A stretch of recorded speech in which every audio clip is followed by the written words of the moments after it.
Bonjour à tous et bonjour à toutes, je suis Nadia Lancerose, je suis démonstratrice indépendante chez Stampin' Up. J'habite à Net dans l'Eure-et-Loire. Si vous désirez du matériel Stampin' Up, n'hésitez pas à me faire un petit coucou.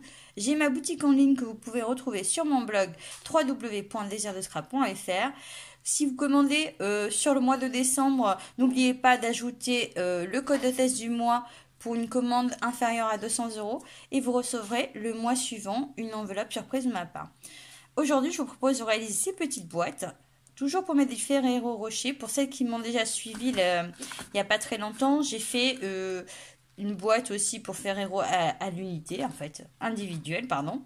Donc voici, pour réaliser cette boîte-là, il va falloir tout simplement du ruban, hein, à peu près 50 cm. Après, si vous n'en avez pas un oscillant, il suffit de couper des petits bouts à joindre.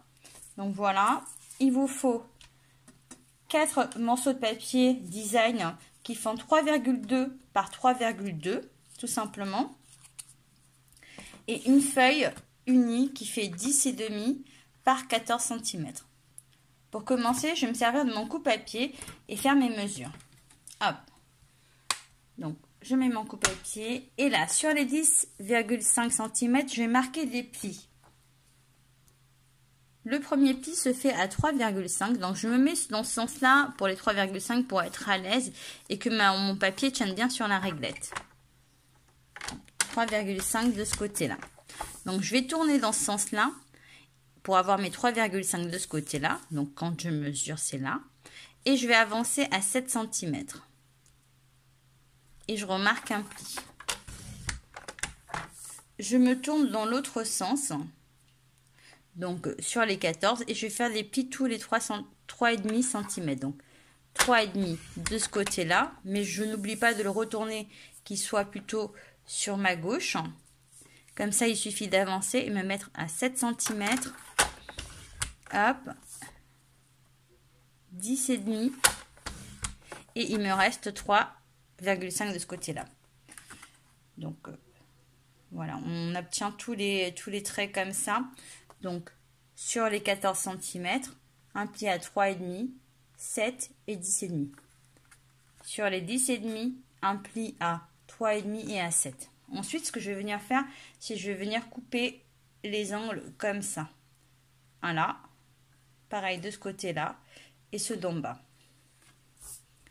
Donc, je me positionne correctement afin d'avoir ma ligne de repère ici et celle du bas là, pour pouvoir couper d'un trait et être vraiment droite. Voilà, comme ça.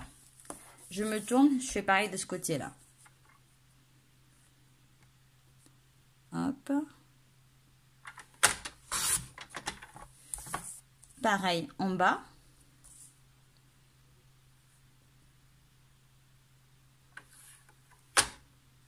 Je me positionne correctement afin d'éviter, voilà, que ça se coupe mal. Et pareil, le dernier trait qui est là.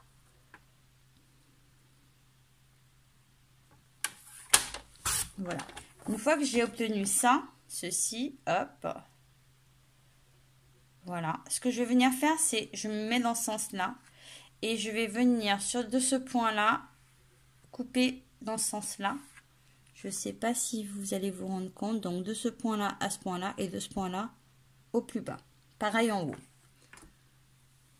Donc là, je vais choisir de le faire au cutter et à la règle, comme ça, je vais bien me positionner. Hop. Donc, je prends ce point-là.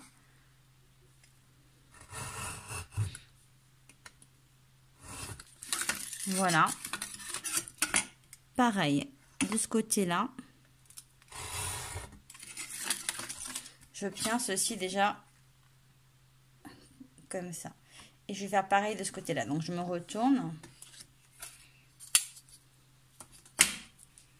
Je me mets sur mon point qui est au milieu. Et je descends le long de ma règle.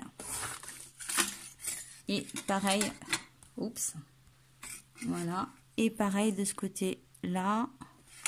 Et je descends sur ma pointe. Voilà. Voici ce que j'obtiens comme schéma. Oups, j'arrive pas à le récupérer. Voilà. Maintenant, ce que je vais venir faire, là, je vais reprendre le coupe-à-pied. Ça va être plus simple. Et je vais couper de là à là. Pareil, de là à là-haut. En bas aussi.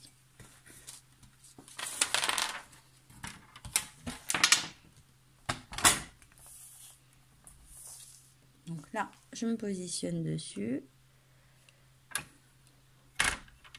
Je mets bien mon niveau de lame qui coupe sur mon trait. Et je remonte. Et je soulève. Et je fais pareil en bas.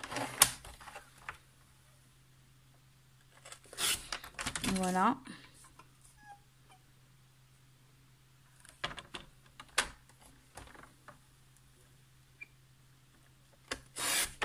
De ce côté, de ce côté.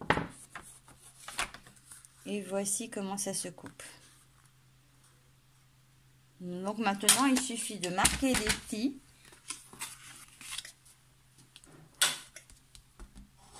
Et de venir coller.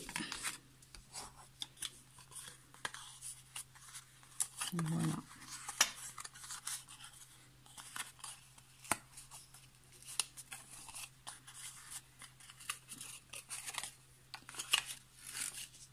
Alors, une fois que j'ai marqué tous les petits, l'idée c'est de venir se positionner, coller celui-ci à l'intérieur comme ça. Pareil de ce côté-là. Je vais coller comme ça, ces deux-là. Et ensuite, je vais mettre de la colle sur ces deux côtés et je vais venir les coller comme ça pour obtenir une boîte. Donc, je vais faire le premier.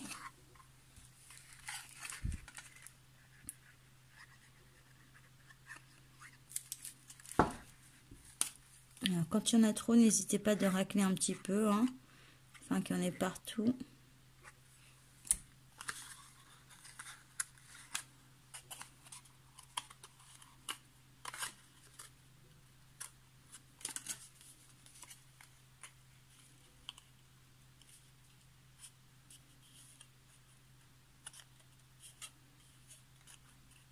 Voilà, je fais ça et pareil de ce côté-là.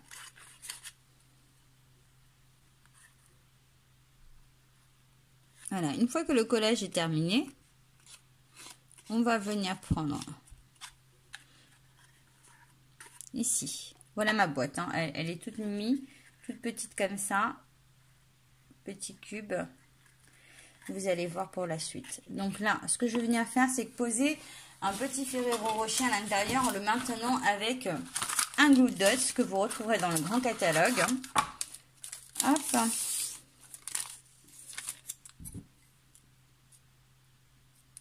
Donc là, je vais en mettre un au milieu. Ça va maintenir un petit peu mon Ferrero. Voilà. Donc ça fait vraiment tout mignon comme ça. Et puis après, pour fermer, je vais d'abord finir de décorer.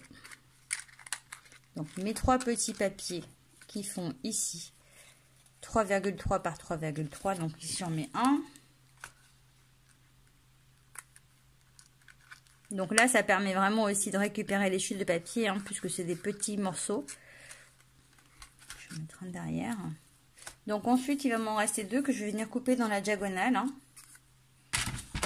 Donc toujours 3,2, ils font tous 3,2. Et puis là, je viens juste me positionner pour couper en biais.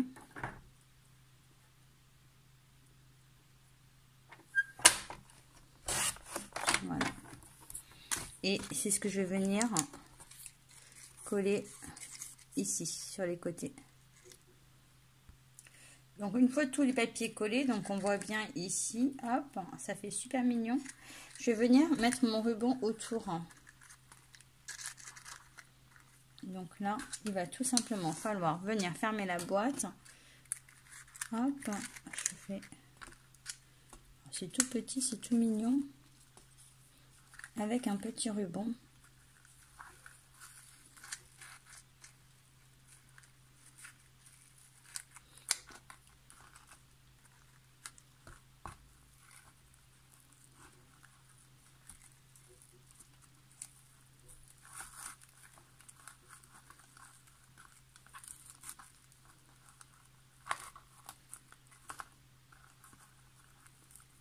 Voilà.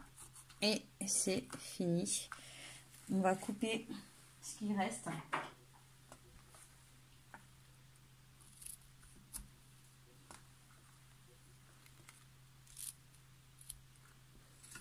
Voilà, voilà. Et voici la petite boîte de prête.